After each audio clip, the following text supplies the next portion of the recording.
नमस्कार दोस्तों, स्वागत है आपका आपके अपने YouTube चैनल शिक्षक ज्ञान बयानिल पर। दोस्तों, जैसा कि आप सब जानते हैं, पॉलिटिकल डोनेशन करने के बाद में जो राशि आप पॉलिटिकल डोनेशन पर देते हैं उस पर आपको इनकम टैक्स में छूट मिलती है। कितनी आपको छूट मिलती है और एक सरकारी कर्मचारी होने के नाते आपको पॉलिटिकल डोनेशन देना चाहिए या नहीं देना चाहिए। यदि कोई करदाता अपनी इनकम में से कोई पॉलिटिकल डोनेशन देता है तो जिस पॉलिटिकल पार्टी को वो डोनेशन दे रहा है वो पार्टी रजिस्टर्ड है या नहीं है, इन सभी मुद्दों पर हम लोग इस वीडियो में चर्चा करेंगे। साथ ही वीडियो में यह निष्कर्ष निकालने का प्रयास करेंगे कि सरकारी कर्मचारियों को पॉलिटिकल डोनेशन देना चाहिए या नहीं देना चाहिए।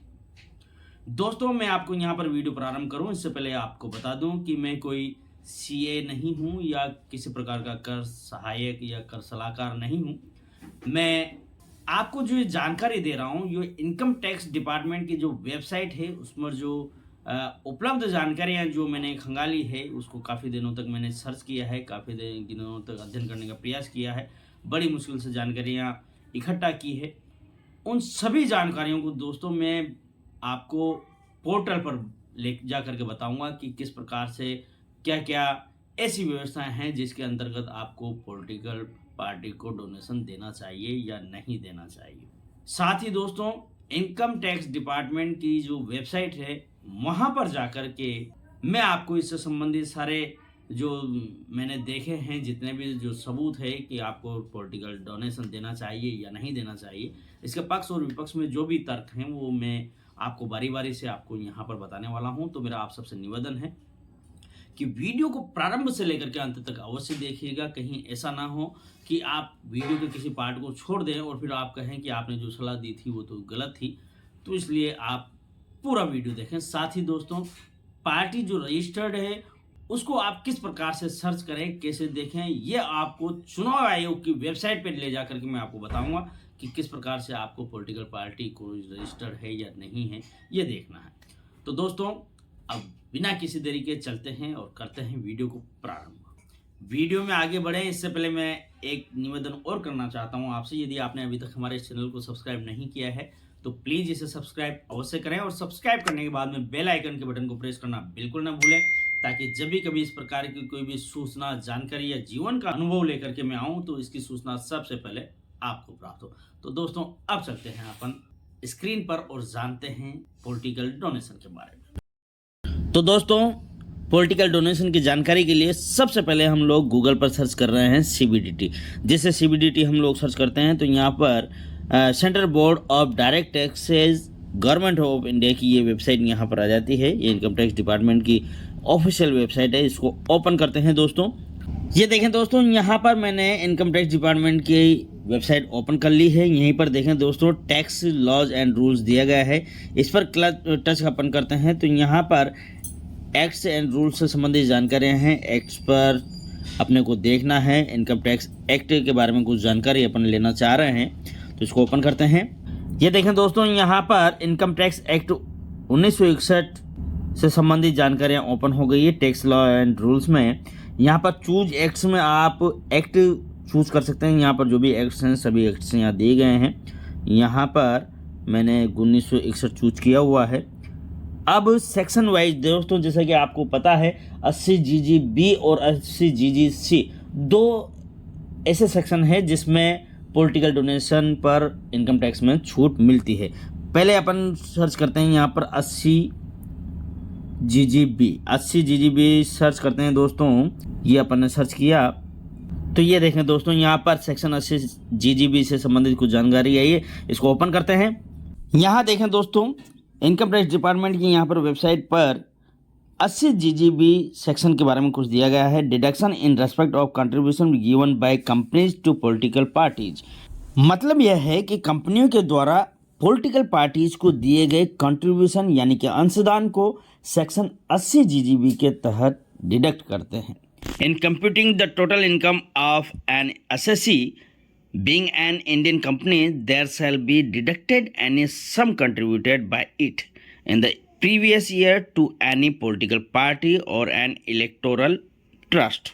मतलब यह है दोस्तों कि कोई भारतीय कंपनी यदि किसी पॉलिटिकल पार्टी को चंदा देती है या डोनेशन देती है तो वो जितनी राशि डोनेशन के रूप में देती है उस राशि को जब उसकी टोटल इनकम की गणना करेंगे उस समय उस चंदे की राशि को उस राशि में से घटाया जाएगा। उसके बाद में कर की गणना की जाएगी।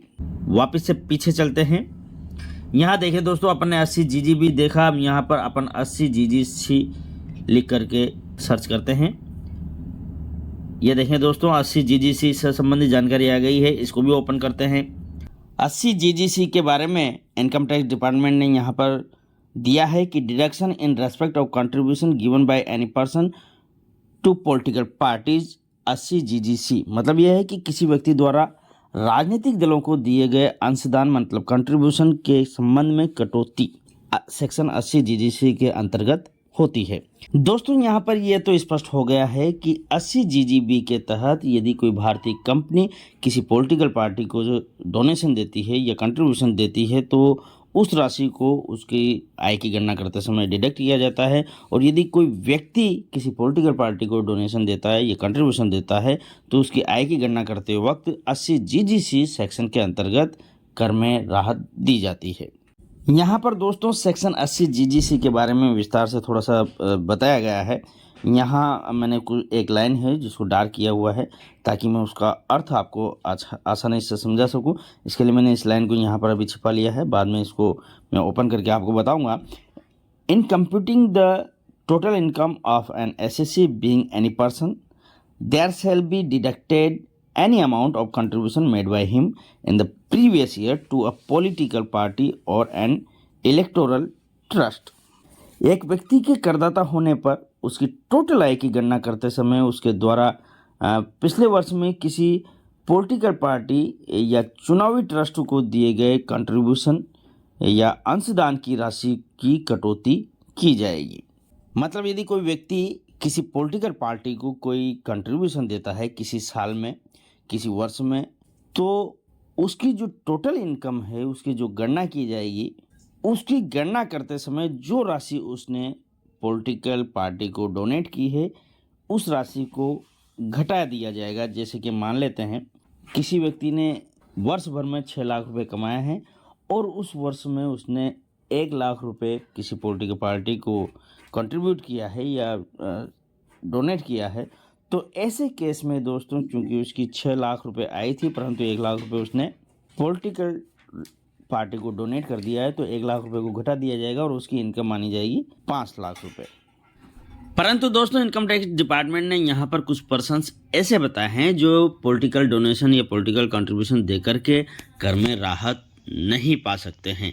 वो व्यक्ति कौन से हैं, वो पर्सन्स कौन से हैं, मैं अब यहाँ पर ये डार्क लाइन्स हटा करके आपको बताता हूँ।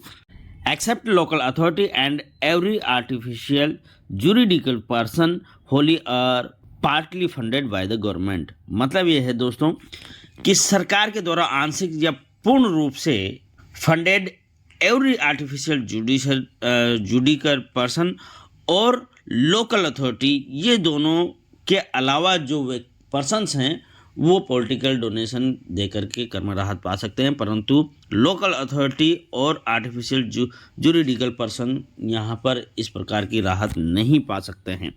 अब यहाँ पर दोस्तों ये जो लोकल अथॉरिटी शब्द है ये बड़ा संदेह उत्पन्न करता है कि ऐसा तो नहीं है कि लोकल अथॉरिटी यहाँ पर सरकारी कर्मचारियों को लिए आया हो और सरकारी कर्मचारी के अतिरिक्त सभी पर्सन्स आयकर की छूट ले सकते हैं, परंतु सरकारी कर्मचारी आयकर में छूट नहीं ले सकते पॉलिटिकल डोनेशन या कंट्रीब्यूशन करके।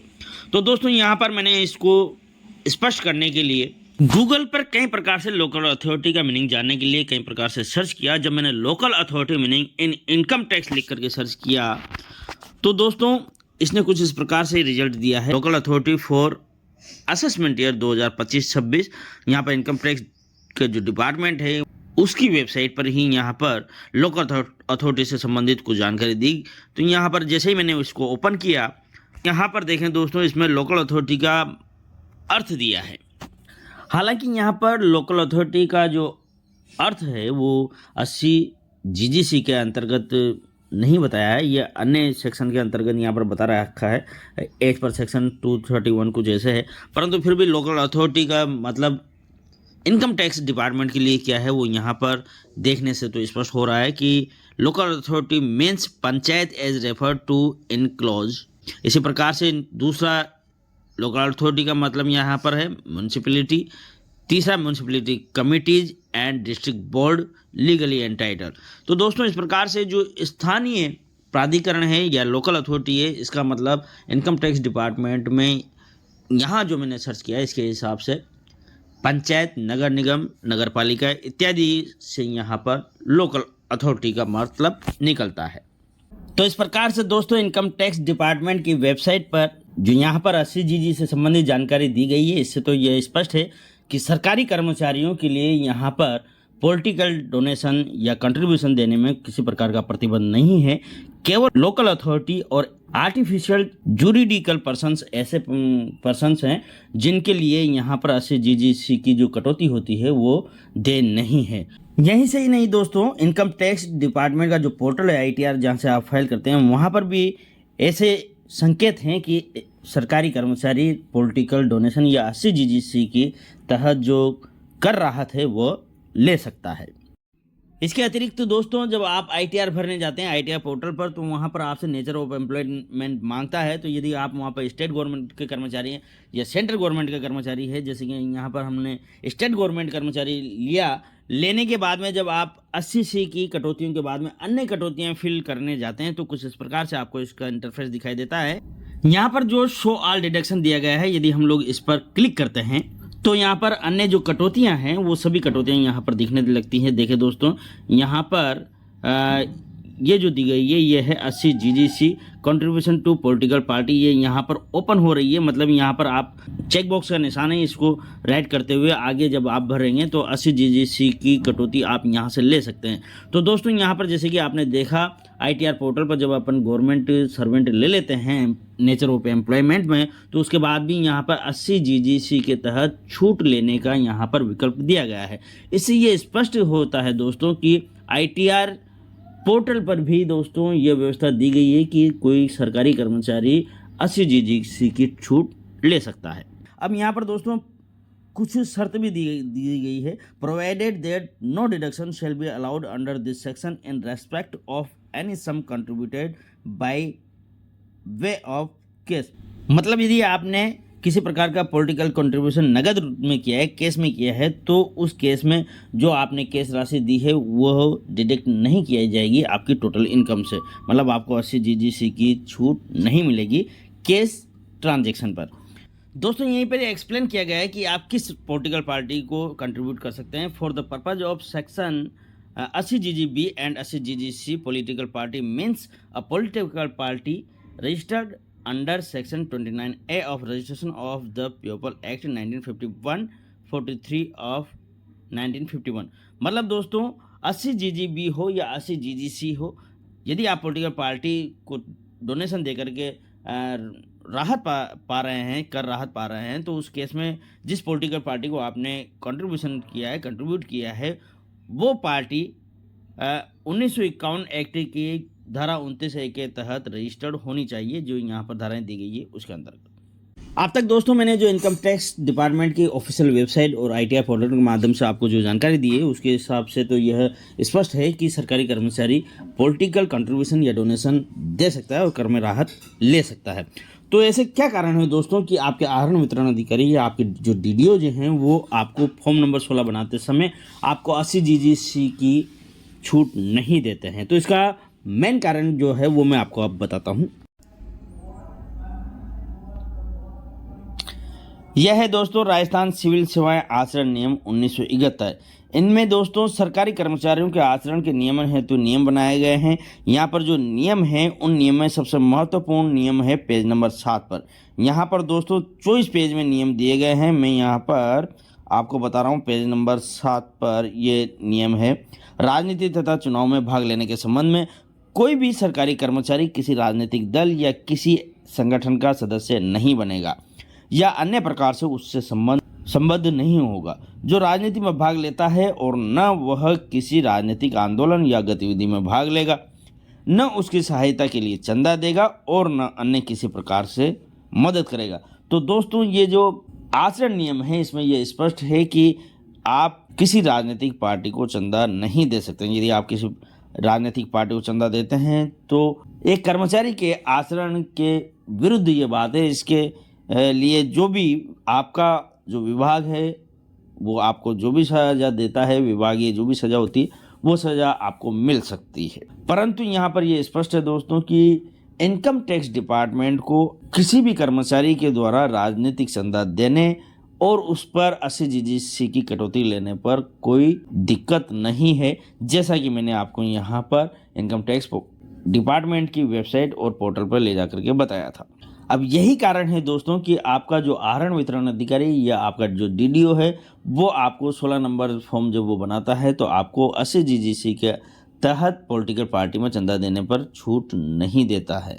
अब दोस्तों ये आपके ऊपर है कि आप इन आचरण के नियमों का विरुद्ध किस प्रकार से करते हैं, और करते हैं तो आपकी जो विभागीय कार्रवाई है उसके लिए आपको तैयार रहना चाहिए। अब दोस्तों सीखते हैं कि राजनीतिक पार्टी को इलेक्शन कमीशन की जो वेबसाइट है उस पर किस प्रकार से सर्च करें या कैसे आप खोजें किसी पॉलिटिकल पार्टी को इलेक्शन कमीशन की वेबसाइट पर। तो इसके लिए दोस्तों आपको गूगल पर सर्च कर लेना है इलेक्शन कमीशन। यहाँ पे इलेक्शन कमीशन की ये वेबसाइट आ जाती है, इसको ओपन करें। ओपन होने के बाद कुछ इस प्रकार से इसका इंटरफेस दिखाई देता है। यहाँ पर हिंदी में देखें दिया गया है। मोबाइल पर जब आप काम कर रहे हैं तो इसको हिंदी में देखें पर क्लिक करें। इसके बाद में दोस्तों आपको यहाँ पर वेबसाइट के भीतर कैसे खोजें के आगे सर्च का निशान दिया गया है, इस पर क्लिक करें और यहाँ पर आप पॉलिटिकल पार्टीज को सर्च करना है तो लिस्ट ऑफ पॉलिटिकल पार्टी लिखें। लिखने के बाद में सर्च करें। सर्च करने के बाद में देखें दोस्तों यहाँ पर नीचे इलेक्शन विभाग के कुछ पॉइंट्स दिए गए हैं। यहाँ पर कुछ चीज़ें आ गई। ये सेकंड नंबर पे list of political parties and symbols main notification date 23 सितंबर 2021।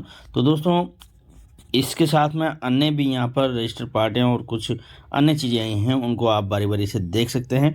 मैं यहाँ पर एक डाउनलोड करके बता देता हूँ। यहाँ पर लिस्ट ऑफ पॉलिटिकल पार्टीज, इस पर क्लिक करें। क्लिक करते ही दोस्तों यहाँ पर आ जाएगा कि इस फाइल के बारे में क्या जानकारी है। तो कमीशन नोटिफिकेशन डेटेड 23 सितंबर 2021 regarding names of political parties and election symbol. यहाँ पर पॉलिटिकल पार्टीज का नाम और उनके सिंबल हैं, कौन कौन से हैं। इस फाइल को डाउनलोड करेंगे, यहाँ पर दिया गया है। इस पर आप जैसे ही टच करेंगे तो यहाँ पर 2 फाइल्स डाउनलोड होने के लिए आपको उपलब्ध मिल जाएंगी। यहाँ पर ऊपर इंग्लिश में और नीचे हिंदी में, आपकी इच्छा हो जिसको आप डाउनलोड कर सकते हैं। मैं इंग्लिश वाली करके बता देता हूँ आपको। ये देखो डाउनलोड होने के लिए तैयार हो गई है। डाउनलोड पर क्लिक करें। ये देखें दोस्तों PDF ओपन हो चुकी है। Political parties and election symbol 2019। दोस्तों 2019 की ये सूची है। हालांकि अन्य सूचियाँ भी यहाँ पर उपलब्ध है, लेकिन मैंने इसको आपको विशेष प्रयोजन से डाउनलोड करके बताया है। मैं इसमें आपको बताना चाहता हूँ, यहाँ पर पॉलिटिकल पार्टी की जो परिभाषा है वो दी गई है। ये देखें दोस्तों, political party means an association or body of individual citizen of India registered with the commission as a political party under section 29A of the Representation of the People Act 1951। दोस्तों जैसा कि इनकम टैक्स डिपार्टमेंट में बताया गया था कि political party का मतलब क्या है, तो यहाँ पर भी बताया गया है कि पॉलिटिकल पार्टी वही है यहाँ पर जो सेक्शन 29A में रजिस्टर्ड है पीपल एक्ट 1951 के। तो यहाँ पर जो लिस्टें दी गई है पॉलिटिकल पार्टी की वो इसी सेक्शन में रजिस्टर्ड है। अब इसमें दोस्तों 2-3 प्रकार की पार्टियाँ दी गई हैं। सबसे पहले तो यहाँ पर नेशनल पार्टीज दी गई है, फिर उसके बाद में स्टेट पार्टीज दी गई है। ये देखिए दोस्तों नेशनल पार्टीज दी गई है, उसके बाद में ये स्टेट की पार्टीज हैं। इसके और नीचे आएंगे तो यहाँ पर आपको दोस्तों स्टेट के अलावा अन्य जो अनरिकॉग्नाइज्ड पार्टीज हैं वो दे रखी हैं, रजिस्टर्ड अनरिकॉग्नाइज्ड पार्टीज। दोस्तों ये जो पॉलिटिकल पार्टीज हैं ये सब अनरिकॉग्नाइज्ड है। अब दोस्तों रिकॉग्नाइज्ड पार्टी को डोनेशन देना कर राहत के लिए ठीक है या अनरिकॉग्नाइज्ड पार्टीज को, तो इसके लिए मैं आपको अभी पहले ये पूरी लिस्ट बता दूं। इसमें लगभग कितने नाम हैं, इसमें बहुत लंबी लिस्ट है दोस्तों। 2301, 2322, ये देखें दोस्तों 2354 ऐसी राजनीतिक पार्टियां हैं जो अनरिकॉग्नाइज्ड हैं। अब रिकॉग्नाइज्ड पार्टी को आप डोनेशन दें या अनरिकॉग्नाइज्ड पार्टी को दें, इसके लिए मैं एक बार फिर से आपको इनकम टैक्स डिपार्टमेंट की वेबसाइट पर जो ये जानकारी दी गई है, इसको यहाँ पर मैं आपको दिखाना चाहता हूँ एक बार फिर से। देखिए दोस्तों, यहाँ पर पॉलिटिकल पार्टी उसी को बताया गया है जो पीपल एक्ट 1951 के सेक्शन 29A के अंतर्गत रजिस्टर्ड है। तो दोस्तों, जो मैंने आपको लिस्ट बताई है, उस लिस्ट में पॉलिटिकल पार्टीज़ का मतलब वही बताया गया है और उसमें पॉलिटिकल पार्टीज़ की ही लिस्ट दी गई है। तो इससे आप डिसीजन ले सकते हैं कि आपको रिकॉग्नाइज्ड, अनरिकॉग्नाइज्ड या स्टेट या नेशनल पार्टीज़ का यहाँ पर कोई हवाला नहीं दिया गया है, बल्कि केवल यही कहा गया है कि पीपल एक्ट 1951 के सेक्शन 29A में रजिस्टर्ड होनी चाहिए पॉलिटिकल पार्टी। उसको आप डोनेशन देंगे तो जितनी राशि आपने डोनेशन दी है या जितनी राशि आपने कंट्रीब्यूट की है, वो आपकी टोटल इनकम में से डिडक्ट कर दी जाएगी। अब चलते हैं वापस सर्च वाले स्थान पर। यहाँ पर अपन ने लिस्ट ऑफ पॉलिटिकल पार्टीज लिख करके सर्च कर लिया। अब दोस्तों, कई सारी पार्टीज ऐसी है जो अनलिस्टेड कर दी गई हैं या डीलिस्टेड कर दी गई हैं, तो आप यहाँ पर डीलिस्टेड लिख करके सर्च कर सकते हैं। जैसे ही आप डीलिस्टेड लिख करके सर्च करेंगे तो देखें दोस्तों, यहाँ पर 255 registered unrecognised political party delisted during the period from February 2016 से दिसंबर 2016 के बीच में जो डिलिस्टेड की गई पार्टीज, उनकी सूची आपको यहाँ पर देखने को मिलेगी। उसको आप डाउनलोड कर सकते हैं यहाँ से, जैसे मैंने अभी आपको पॉलिटिकल पार्टीज की लिस्ट डाउनलोड करना सीखा। इसी प्रकार से दोस्तों, मैंने यहाँ पर एक और लिस्ट देखी है, वो है डिलीटेड लिस्ट के नाम से। तो अब यहाँ पर अपन डिलीटेड लिख करके सर्च करते हैं या डिलीटेड लेकर के सर्च के ऑप्शन पर क्लिक करते हैं तो देखें दोस्तों, list of 111 RUPPs deleted wide commissions order dated 20 जून 2022। तो देखिए दोस्तों, यहाँ पर डिलीटेड जो पार्टीज़ हैं उनकी लिस्ट भी यहाँ पर दी गई है।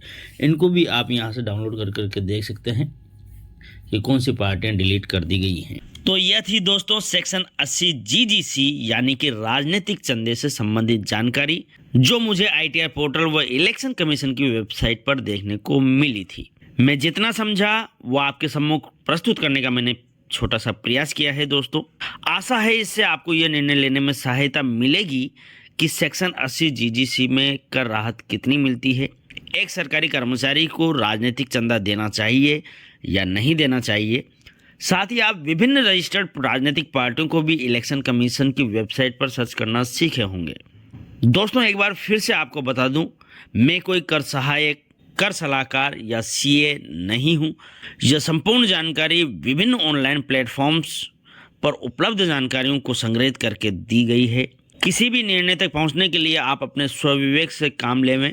साथ ही दोस्तों, विभागीय दिशा निर्देशों को प्राथमिकता देवें। वीडियो आपको अच्छा लगा है और उपयोगी लगा है तो वीडियो को लाइक करें, अच्छे से कमेंट करें, अधिक से अधिक साथियों तक इसे शेयर करें। और हाँ दोस्तों, चैनल को सब्सक्राइब करना बिल्कुल ना भूलें, बेल आइकन को, बटन को जरूर प्रेस करें। आपने पूरा वीडियो देखा, इसके लिए आपका बहुत बहुत धन्यवाद, शुक्रिया।